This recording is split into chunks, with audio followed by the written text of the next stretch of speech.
नमस्कार छात्रों। तो आज की कक्षा में आपको जो स्वर संधि है, व्यंजन संधि है और विसर्ग संधि है, उन सब की आपको तालिका के द्वारा समझाई जाएगी एक बार एक साथ मिलकर। तो आइए जानते हैं। सबसे पहले है आपकी स्वर संधि की तालिका। तो स्वर संधि में आता है यड़ संधि। यड़ संधि का सूत्र क्या है? इको यड़ची।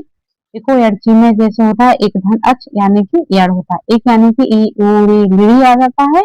उसके बाद कोई भी अच आता है यानी कि असमान स्वर आता है। असमान स्वर जैसे कि ई के बाद ई ना आए, बाकी का कोई सा भी स्वर आ जाए। उ के बाद उ ना आए, बाकी कोई सा भी स्वर आ जाए। री के बाद री ना आए, बाकी कोई सा भी स्वर आ जाए। री के बाद ली ना आए, बाकी कोई सा भी स्वर आ जाए। तो क्रमशः या वाला हो जाता है। जैसे ई के बाद अच आया तो या हो गया, ऊ के बाद आता है तो उआ, री के बाद आता है तो रा, और ली के बाद आता है तो ला। इस प्रकार से उदाहरण क्या होता है? जैसे यदि धन अपनी ई के बाद आया तो क्या होता है? या। तो या हो गया या ई। उसके बाद दा, जो भी अक्षर होता है वो आधा हो जाता है। तो जो भी बीच में आधा अक्षर होता है और या वाला में से कोई सा भी शब्द दिख जाए, वहां आंख बंद करके आपको यड़ संधि लगाने हैं। मध्य धन अरि मध्वरी, पितृधन आदि पित्रादेश, द्विधन आकृति लाकृति। उसके बाद आता है अयादि संधि। अयादि संधि का एच एवा याबा। तो एच एवा याबा में क्या हो जाता है? एच धन अच यानी कि एवा याबा। तो एच यानी कि ए ओ ऐ औ हो जाता है। अच यानी कि कोई सा भी स्वर आ जाता है। तो ए के बाद कोई सा भी स्वर आता है तो आय, ओ के बाद आता है तो औ, आई के बाद आता है तो आय, और औ के बाद आता है तो आओ। इस प्रकार से नयनम, ए के बाद आ आया नयनम, ओ धन अना, तो ओ के बाद आया तो औ, नय के बाद आया तो नाय, और औ के बाद आया तो आओ। उसके प्रकार गुण संधि, गुण संधि का आधिकरण सूत्र हो जाता है आत धन अच यानी कि गुण संधि हो जाती है। आत यानी कि आ या आ के बाद अच यानी कि कोई सा भी स्वर आ जाता है। जैसे कि ई उ री डी आता है। आ के बाद जब ई आता है तो ए, आ के बाद ऊ आता है तो ओ, आ के बाद री आता है तो अर, और आ के बाद ली आता है तो अल। इस प्रकार से सबसे पहले रमाधन ईश, आ के बाद ई आया तो ए हो गया रमेश। हित धन उपदेश, आ के बाद ऊ आया तो हितोपदेश। देव धन ऋषि, आ के बाद री आया तो देवर्षि। तब धन लकार, आ के बाद ला आया तो तब लकार। इस प्रकार से वृद्धि संधि यानी कि वृद्धि है। तो क्या हो गया? आठ धन एच वृद्धि संधि हो जाती है, यानी कि आ या आ के बाद एच यानी कि ए आई आता है तो अय और अ हो जाता है। जैसे कि सधाधन ए सदैव, महाधन ऐश्वर्य महेश्वर्य, जलधन अवघा जलोघा, और महाधन औषधि महौषधि। आ के बाद अ आया तो अ, और आ के बाद ए आया तो ए, आ के बाद अय आया तो आय आय, और जल यानी कि आ के बाद ओ आया तो अ।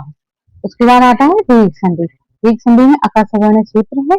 अक धन अक यानी कि दीर्घ संधि हो जाती है। तो आ के बाद आ ई उ, री के बाद आ ई उ री यानी कि समान स्वर आते हैं तो बड़े बड़े स्वर हो जाते हैं। जैसे आ के बाद आ आया तो बड़ा आ, ई के बाद ई या ई के बाद ई या ई आई तो बड़ी ई, उ या उ के बाद उ या उ आया तो बड़ा उ, री या री के बाद री या री आया तो री। तो इस प्रकार से क्या हो जाता है? हिमधन आलय तो हिमालय, रवि धन रविंद्र, भानुधन उदय तो भानुदय, मातृधन मातृ।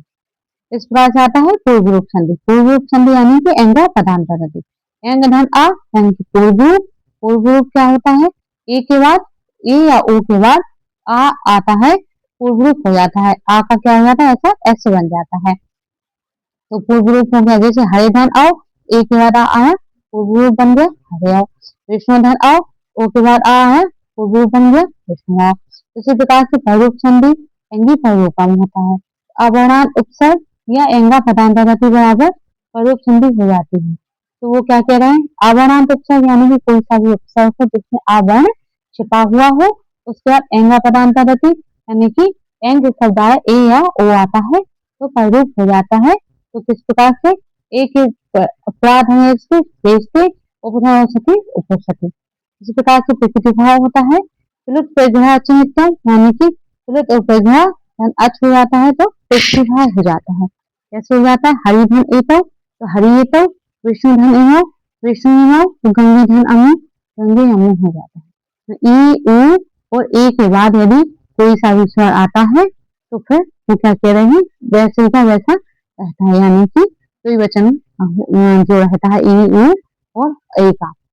उसके बाद आता है हमारी व्यंजन संधि। व्यंजन संधि की तालिका क्या कहती है? स्थित संधि। स्थित संधि का सूत्र स्तो, स्टुना, स्टु। ये सारी संधियां की आपको वीडियो अलग से मिल जाएगी मेरे चैनल पर, जिसमें मैंने डिटेल से सारी स्वर संधि, विसर्ग संधि और व्यंजन संधि समझाई है। तो सा या ता वर्ग के बाद शा या चा वर्ग आता है तो शा या चा वर्ग हो जाता है। जैसे रामस धन चुनौती तो रामस चुनौती, सत धनचित तो सचित हो जाता है। उसी प्रकार से स्तुत संधि, स्टुना, स्टु, यानी कि सा या ता वर्ग के बाद शा या ता वर्ग आता है तो क्या हो जाता है? रामस धन षष्ठा, रामस षष्ठा, रामस धन टीक पे, रामस टीक पे, तट धन टीका, तट टीका। यानी कि सा के बाद शा आया तो ये वाला सा, और सा के ता के बाद ता आया, ता वर्ग आता है, यानी कि तो वही वाला ता हो जाता है। जो भी वर्ण आए वही वाला वर्ण हो जाता है। जस संधि यानी कि झलाम जसवंती, झल को जस हो जाता है, तीसरा वर्ण हो जाता है। ये जो झल है, ख हुआ, ये सब हार मैंने डिटेल में संधि में समझाए हैं। तो जगत ध्वनि जगदीश हो जाता है, षटधान षडानंद हो जाता है। तीसरा वर्ण मिल जाए जहां पर भी आंख बंद करके आपको जस्ट संधि लगानी है। उसी प्रकार से आता है चर्त संधि। चर्त संधि का होता है खरीचा। खरीचा यानी कि झल के बाद खड़ आता है तो चर हो जाता है। जैसे कि छेद धनता, छेदता और लिप धनसा, लिप्सा हो जाता है। पहला वर्ण ता वर्ण पहला है, वर्ग का पहला अच्छा वर्ण। 5 वर्ग में 5 वर्ग होते हैं ना, उसका पहला अच्छा ता है। लिप्सा पा वर्ग है तो पा है, ठीक है। तो पहला अक्षर जो होता है वही हो जाता है।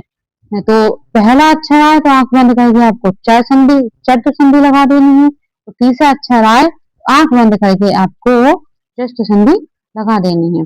उसके बाद आता है अनुस्वार। अनुस्वार संधि में क्या होता है? अनुस्वार संधि मौन उच्चारा। मौन उच्चारा यानी कि पदांत मा के बाद व्यंजन वर्ण आ जाता है। हल यानी कि व्यंजन वर्ण, व्यंजन वर्ण आ जाता है तो आपका क्या हो जाता है? अनुस्वार हो जाता है, यानी कि ऊपर बिंदी हो जाती है अक्षर के ऊपर। जैसे हरिम धन बंदे तो माँ के बाद व्यंजन वर्ण आता है तो हरिम बंदे, और तम धन करोसी तो तम के बाद तम करोसी, ठीक है। उसके बाद आता है लप्त संधि। लप्त संधि क्या होता है? कोई सूत्र होता है इसका। ता वर्ग के बाद ला वर्ण आता है तो ला हो जाता है, और धनले उल्लेख उत्तद धनली तल्लीन हो जाता है।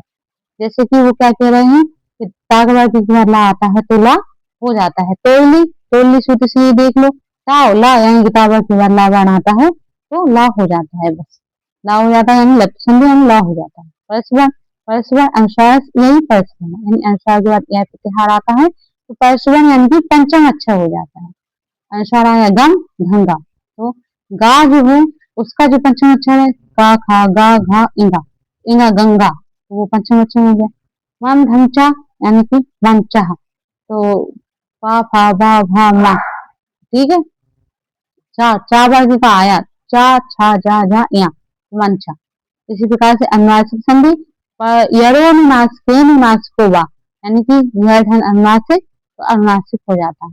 जगत जगन्नाथ, दिग्धन्नाथ, दिग्नाथ, तो का वर्ग का जो है पंचम अक्षर तो अनुनासिक हो जाता है, यानी कि जो भी वर्ग है उसी का पंचम अक्षर हो जाता है। तो का, खा, गा, घा, इंधा या ता, था, दा, धा, ना, इस प्रकार से ये हो जाता है। उसके बाद आता है विसर्ग संधि। विसर्ग संधि क्या कहती है? विसर्ग संधि ईश्वर से जो शुरू तो पदार्थ सा या सुदृश के स्थान पर रु आदेश हो जाता है। जैसे इस की जगह पे गति होगा तो गति रु यम, सा की जगह पे रू हुआ, रू की जगह पे रा हुआ, फिर रा पे ई की मात्रा हो गई तो गति। वो नहीं गच्छति तो गौ की जगह रू, सा की जगह रू की जगह रा, और रा व्यंजन है इसमें ऊपर चढ़ गया तो गौ, गौ गच्छति। इसी प्रकार से खरबसानी और विसर्जन है, यानी कि पदांत रा या रा प्लस खर बराबर विसर्ग, तो रा के स्थान पर हो जाता है। जैसे कि अंतर्धन करना तो रा के स्थान पर क्या हो गया? विसर्ग हो गया, क्योंकि खरपतार आया, खरपतार में पहले और दूसरे वर्ण आते हैं। अंतर्धन करोती, अंथा करोती। विसर्जनीय से सा तो विसर्जनीय सा में विसर्ग के बाद खर आता है तो सा हो जाता है। विष्णु धनता था विष्णुता था, इधर धनता था यथस्तता। उसके बाद आता है अतो रोड प्लुता प्लुते, यानी कि आ के बाद रू के बाद आ आता है तो अगर रू के स्थान पर क्या हो जाता है? ऊ के ऊ हो जाता है। कैसे?